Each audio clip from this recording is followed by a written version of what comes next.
हज़रत अली अलैहिस्सलाम ने फरमाया, जिस दुआ पर दिल अटक जाता है तो अल्लाह उस पर कुन फरमा देता है।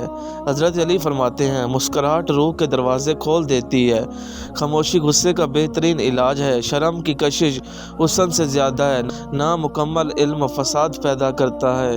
इंसान को बीमार कर देने वाली चीज़ों में से एक चीज़ दोस्तों की जुदाई है। नफ़रत गुनाह से करो, गुनाह करने वाले से नहीं। शायद तुम्हारी मोहब्बत में आकर वो गुनाह करना ही छोड़ दे।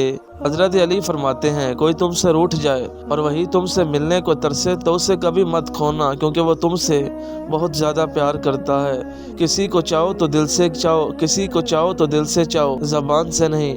और किसी पर गुस्सा करो तो सिर्फ ज़बान से करो, दिल से नहीं।